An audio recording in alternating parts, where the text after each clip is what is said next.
সারা দেশের সঙ্গে তাল মিলিয়ে শ্রীভূমিতেও ব্যাপক উৎসাহ এবং বর্ণাঢ্য আয়োজনে পালিত হল দ্বাদশতম আন্তর্জাতিক যুব দিবস। প্রদীপ প্রজ্বলনের মাধ্যমে অনুষ্ঠানের শুভ সূচনা করেন মন্ত্রী কৃষ্ণেন্দু পাল এবং জেলায়ুক্ত প্রদীপ কুমার দ্বিবেদী। এদিন পাথারকান্দি সমজেলা প্রশাসনের উদ্যোগেও আন্তর্জাতিক যুব দিবস পালিত হয়।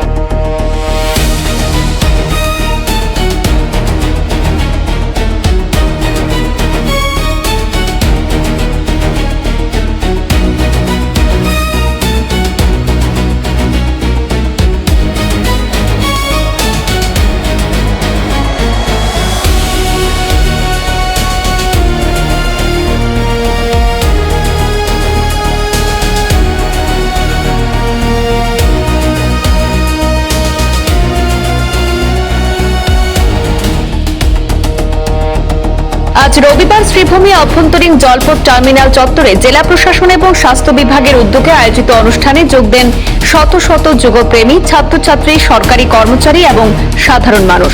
যোগ প্রশিক্ষকদের তত্ত্বাবধানে অংশগ্রহণকারীরা বিভিন্ন যোগাসন এবং প্রাণায়াম অনুশীলনে অংশ নেন। গোটা প্রাঙ্গণে সৃষ্টি হয় উৎসব মুখর পরিবেশ।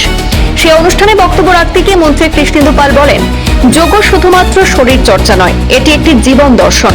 নিয়মিত যোগাভ্যাস শরীর এবং মনকে সুস্থ রাখার পাশাপাশি মানসিক চাপ এবং উদ্বেগ মোকাবেলায় গুরুত্বপূর্ণ ভূমিকা পালন করে। তিনি আরো বলেন, প্রধানমন্ত্রী নরেন্দ্র মোদীর উদ্যোগে আন্তর্জাতিক ক্ষেত্রে যোগের মর্যাদা বৃদ্ধি পেয়েছে এবং আগামী প্রজন্মকে সুস্থ এবং মাদকমুক্ত রাখতে যোগচর্চার প্রসার আরও বাড়ানো হয়েছে। এদিনে অনুষ্ঠানে উপস্থিত ছিলেন জেলার সিনিয়র পুলিশ সুপার লীনা দলে, জেলা পরিষদের সিইও মুন গগৈ, অতিরিক্ত police super Pranabjyoti Kalita, Trinayan Bhuyan, DSP Mukut Kakati সহ প্রশাসনের একাধিক আধিকারিক। সেই অনুষ্ঠানের শেষ পর্বে আন্তর্জাতিক যুব দিবস উপলক্ষে আয়োজিত বিভিন্ন প্রতিযোগিতায় সফল ছাত্রছাত্রীদের হাতে প্রশংসাপত্র এবং স্মারক তুলে দেন অতিথিরা। এদিকে আজ পাথারকান্দি সমজেলা প্রশাসনের উদ্যোগেও দ্বাদশতম আন্তর্জাতিক যুব দিবস পালিত হয়। এই উপলক্ষে পাথারকান্দি স্থানীয় রবীন্দ্র ভবন প্রাঙ্গণে সমজেলায়ুক্ত সপ্তদী এন্ডো সার্কেল অফিসার অদিতি নুনিশাকে সঙ্গে নিয়ে যোগব্যায়াম শিবিরে অংশগ্রহণ করেন। সেখানে উপস্থিত ছিলেন সমজেলা পুলিশ অধীক্ষক অনির্বাণ শর্মা, পাথারকান্দি থানার ওসি মানসজ্যোতি বড়, বাজারিছড়া থানার ওসি বিশ্বজ্যোতি দেউরি, সরকারি বিভিন্ন বিভাগের কর্মচারী, বিভিন্ন শিক্ষা প্রতিষ্ঠান থেকে আগত শিক্ষার্থী এবং সংবাদ মাধ্যমের প্রতিনিধিরাও।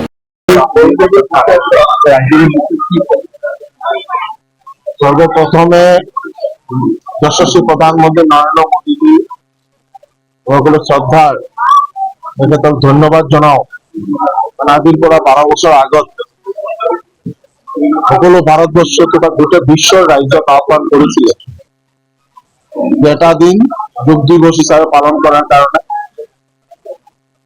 আর 25 জুন সমগ্র বিশ্বের বুকুত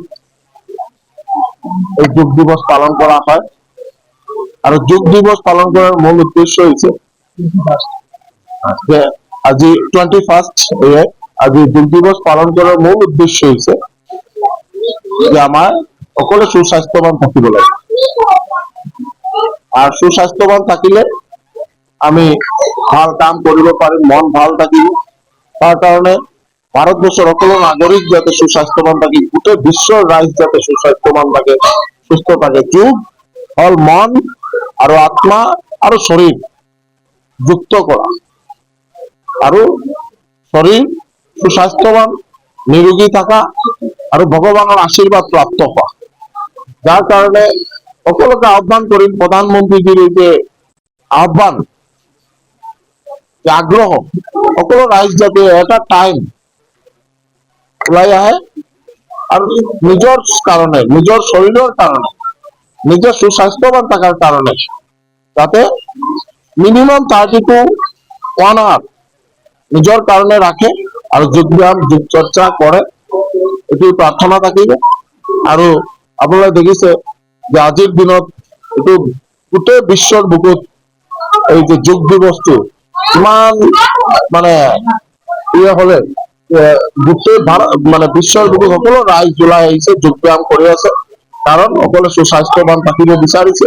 আৰু আমাৰ প্ৰধানমন্ত্ৰীজীৰ যিটো আগ্ৰহ যে 2047 ভিতৰত আমি বিকশিত রাষ্ট্র হিসাবে প্রতিষ্ঠিত হব লাগিব। যার কারণে সকলে ভাল থাকিব লাগিব, সুস্বাস্থ্যবান থাকিব লাগিব, তেতিয়া আমি ভাল কাম কৰিব পাৰিম আৰু দেশৰ হিতে কাম কৰিব পাৰিম। সকলে আহক, আমি যোগ দিবস সদায় পালন কৰো আর সদায় প্রত্যেক দিন যাতে আমি যোগ ব্যায়াম করে থাকি তার কারণ অপরতা অপার